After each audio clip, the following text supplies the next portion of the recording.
Well, I've been wanting to make another video here on finishing drums. I had part of my DX drum set that I purchased a couple years ago that I redid, but I was going to do a drum video on that, but I figured I need to have some video here to actually show you some of the steps while I take it apart. And I started taking this latest one. I mean, what has happened to this? This is a Pearl.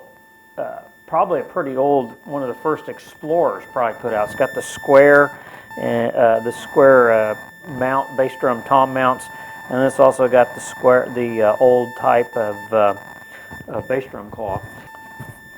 This is a job for Superman, and yes, they covered it with poster paper, glued in place all over the original wrap. And this is probably and I'm going to probably use the Galaxy Black glitter or Galaxy Black Sparkle from Jam & Sam's, I think is what's going to go over this. It's going to take me a little bit to undo all this, so I've got, you know, a bunch of drums to take apart and fix part of the shells on them. It looks like they're either the poplar or the mahogany shells, pearl. Needs a little bit work on some of the bearing edges, but it's going to be a fun project. I'll take you through all the step-by-steps from stripping down the shells to basically putting the wrap on. So, and convert these into what you see now into things of beauty, which is a great thing to do. So stick around for the rest of the video. I'm going to be going step by step in this, and it's going to be taking over probably a couple months here. So hang with us. Well, here we are in the garage where all this work is going to happen here. And I figured I'd go through one of the parts that's probably the most important part before you start actually doing refinishing of drums or anything like that. You probably want to do an assessment of what you had. So here are pictures of what I started with. And here is also some of the, while we're on the view of what's going on here. This is an old export set that had probably been neglected quite a bit, and somebody decided to make something nice out of something horrible. And they put this wonderful poster paper over here with contact cement, which is a real pain to get off. I'm really not a fan of having things glued to the shells. They really caused a lot of damage. As you can see here, there's almost the first layer, the first ply is almost all totally stripped off of this. And this one, I can't get any better. This 12-inch came out okay. That came off pretty good, but that 13 is just taking way too much time. Now, this is the first thing about in assessing these is what is a drum set and then what is a drum. Well, a drum is pretty straightforward. This is the 10-inch that I got out of this particular kit, and it's just a shell. It can be wood, it can be fiberglass or whatever, but these are produced by manufacturers basically so that they can have a good margin. And they are not finished on the inside. They have it sanded down and made sure that the bearing edge is as uniform as it could be. And so these things are pretty basic machines, but the most critical parts, of course, is the tension lugs, the hoop, and then the head itself. So I'm going to try in this particular project to make basically mid-grade drums to be able to perform with the big boys and the really good drums. What I'm going to do is by finishing out the inside, prepping the outside to where it will again be ready for wrap, and then also taking care of our bearing edges so we have a really good edge for that head to fit on. Now, the reason I bought this kit is because it's got all the elements in it. It's got a 10. It came with a 10 and also an 18, but the 18 was a bit problematic. The wrap came off of it okay, but there were a lot of holes that I've already repaired, and in part two I'm going to show the repairs I did. There was a hole here for a they made a bass drum out of this. So this is a tom holder, and then they've also got in their spur mounts here as well. So it really was kind of a mess to start with, but again, it's a good pearl hoop shell, and it's got a good bearing edge. It needs to be straightened out a little bit, and I got one area here where it's delaminating. The plies are delaminating, and again, I'm going to show you how to fix that in part 2 on all the prep. Now, the 16 was a bit more difficult to deal with. This stuff came off very, very hard. There's still a lot of glue on here. It's still kind of sticky and tacky and everything. But this had two holes in it. Now, I'm not sure. I think this was also a bebop kick drum. I really don't like it when people make bass drums out of 16 and 18-inch floor toms. I think there's better ways to go about that. But anyway, I've got these holes that I've started deleting, and again, I will show that in the process by which I will fix these. And again, these are pretty simple. All I got to do is, again, cut that off, and that's flush. And all I got to do is take a Dremel tool and kind of grind that off, and then put a wood coating over that. Now, what usually happens is that people go ahead and fill this with a wood filler. This is much better. As you can see, it's permanent now, and that hole is officially deleted. And I did get the grain kind of together on that. But getting those holes taken care of and getting one of these little push-pull saws are really, really helpful. This is a really flexible saw, so it helps that. As I said in section 2, I'm going to show you all those repairs. Now, the second part we get into is why I went in so much with this drum set. As I said, it's got all of them, all the drums I wanted, a 10, 12, 13. It had a bass drum, 22 by 16, and then it had a 8-inch tom and a 16 and 18 floor tom. But the 13 is horrible shape, and the 12 is okay, but I had an extra pair of 12 and 13, so that helps. Now we look at what a drum set is. We look at the parts of what a drum is. We're going to look at the parts of what a drum set is. Okay, so what is a drum set when you boil it down to just the basics? Well, when you boil a drum set down to the basics, it really is a bass drum, snare, hi-hat, ride, crash. With that, you can do anything you want. Now, I like tonal variations. I'm not a fan of the 4-piece drum set, snare, high tom, low tom, kick. I like having tonal variety in my runs. I don't think there's enough there. Other people like it. I don't care for it, but nonetheless. But the other part is making sure you have a good bass drum, and then making sure you have a good snare drum. So in getting this kit together, I've already told you it was in pretty harsh shape. What I found out when I stripped off the Superman papers, you can see this is the bass drum before I started. Well, this is what I found afterwards. This is probably one of the very first DX series and deep bass drum series. You can tell by the pearl marks on it, and clearly it had that particular bass drum tom mount on it. Now I'm going to delete these and actually move these back a little bit, so it's more like, that's why you have the rim rash on either side of this, is because if you think about how far forward your tom holder should be, it should be from the bass drum or the kick side, because your 14-inch, your kick is from here to here's your toms, okay? So it's almost to the front of that. Well, when you go more, you got to have this set back more. That way your reach is the same from the driver's seat side of the drum set.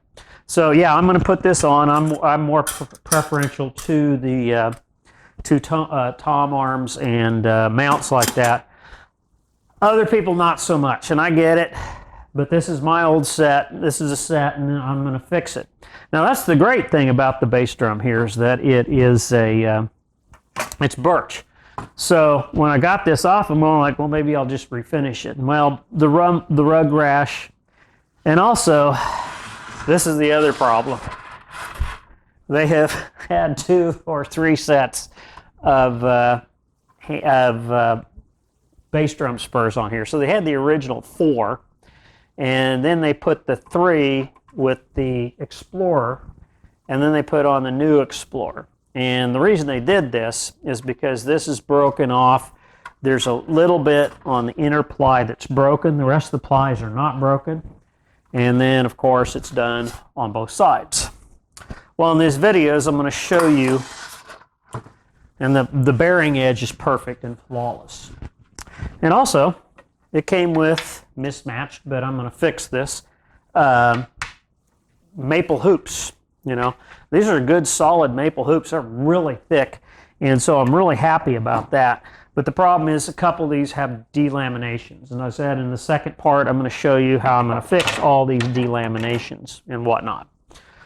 So I made a decision that I'm going to make a kick-ass gig kit out of these old Pearl exports, and this DX, well, it's actually a 4Runner DLX. You can actually see where the black badge was. So I'm going to make a very good set out of this. Good bass drum. And I got a Sonar 13x5. I've also got a 14x5 Pearl coming on. I've already checked out the type of, this is a one-off. This is there isn't any more of this. This is midnight or black marine abalone pearl. Yeah, you're not going to see any of this anymore. This is very hard to make, and this is what the snares are going to be, and then everything else is going to be covered with a Galaxy black sparkle Galaxy. It's going to be really good looking. I'm also going to wrap the hoops as well, and I've got to make a rounded edge over on the inside so the clamps will actually fit. So I got a fair amount of work. Now, as I said, the bearing edges are very important, and so is the inside. Now, this inside is partially lacquered, and one of the kits that I redid was my DLX, and here's some pictures of that. And one of the things I did with this DX, it had wrap that was all messed up. I rewrapped it, and what I did on the inside is I sanded it off with nice 220, and then I put tung oil, 2 or 3 coats of tung oil in. Now, all my other kits that I've redone, I basically lacquered on the inside, but they were MLX kits and maple kits and wood fiberglass, where I basically spray painted the inside of the fiberglass because it was discolored. But in this one, since I want to make a higher performance inside, I'm going to be putting epoxy paint on here, and this is Total Boat bilge paint. And what this is going to do is, this is basically like having another laminated ply in there of very good finish. It's going to really turn these things into cannons. And the reason I do want to do that is because I'm really no fan of this Zola coat on the inside. This is kind of a coating that they put in that, well, is kind of to break up the way the woodwork looked on the inside, and just basically cover blemishes. And you can do so much with the inside so much better on these retrofits of kits, and really actually make a high performance kit out of this. And that's what I'm planning on doing. So if you look at some of the kits that I've done, as I said, this DX kit that I did, I took the old maroon stuff off and I put on what they call a Merlot sparkle. And I get all my wraps from Jam and Sam's, and I really don't like people who are gluing stuff all over. Well, for my drums, you can do whatever you want to your drums, but I really think we need to start putting, stop gluing to the shells, because you really destroy them. As I said with this one, you can really see this was so destroyed I don't know if I can recover this someday. I don't know even if I can get all the paper off of it, but or if I should even. But you got to start out with some kind of vision. So with one of my sets that I redid, my first ones I redid were my maples, and these were, I've had them since the 80s, and I basically sanded everything off and just got a good maple, good lacquer coat. I like good hard finishes on these things. I don't like polyurethane. So this one went pretty well, lacquered inside out. And again, the bearing edges definitely smoothed out, flattened out to where it's all on the same level, and you know, just basically squared up. And these things are good for quite a long time. Got the original brass, the original cast pearl jewelry on here as well. Now the second thing I did, I actually did glue this on. This is a Bubinga kit, Bubinga, that is over maple. And it too was inside finished. And again, I really like the black badge, and I really like the coffin lugs on the jewelry here. But I really think the Verilok system is just such a good system. I really don't have a problem with these Verilok systems on toms. I prefer them over putting things on a tension or things that will attach to or address and give stress onto the hoops. That's not my thing. I think it's better to have this hole in the drum and this mechanical attachment instead of having that tension on those. That's my personal opinion. I think that is, as an engineering thing, I think that makes sense. But you can do whatever you want with your own kit, but this is how I went with mine. The next one I did was, this was wood and fiberglass. Now this particular tom, the two concert toms I got with this particular kit in marine abalone wrap finish, is these are Tamas. So these particular Tamas, they were all I could get at the time to match, but I whited out the entire side of it. And it really does help with the fiberglass to make it look better and then to make it look more professional.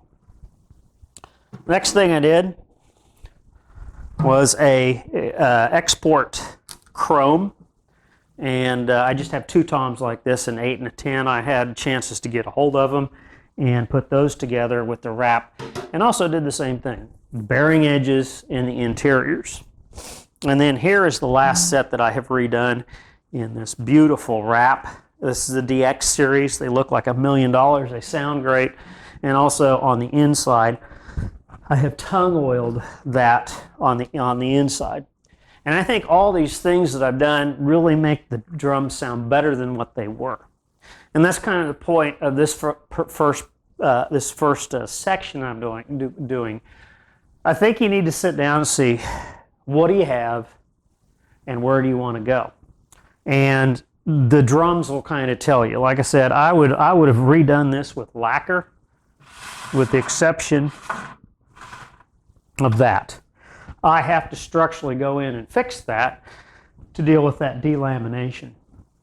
But once I get that done, this is going to be one hell of a bass drum. I mean, as I said, it's a DX series, probably one of the very first ones that are put out, and it's definitely birch on the outside and birch on the inside, and definitely a pearl. So I'm good with that and getting good snare.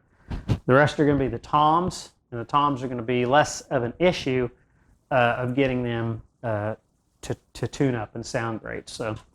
So if you want to follow along on this, I will continue on. The next part I'm going to get into is the repair, and one of them again is going to be deleting those holes, gluing these things in. And I want to get this first stage in so I can kind of show you the drums I've done and where I'm going with it. And I hope you like this. If you got any questions or comments, go ahead and make sure you comment. And you can subscribe if you like it and want to follow. And if not, just come back and check how we're coming along. I'll probably have these coming out. Just go ahead and check in every now and then and see the progression and see some of the oversights. Now the second one I'm going to be getting into is going to be covering certain holes, such as in here, deleting these particular holes that I'm not going to keep, and then and then getting the outsides and the insides all squared up to where they can get primer on them, and then we can get the epoxy paint on the inside, and then I'll start worrying about ordering the wrap.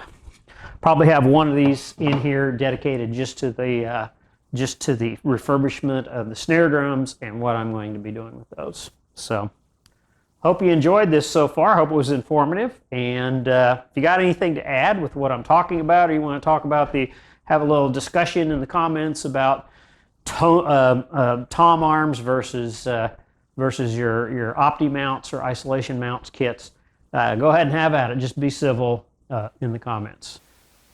And until I see you again, I hope you fare well.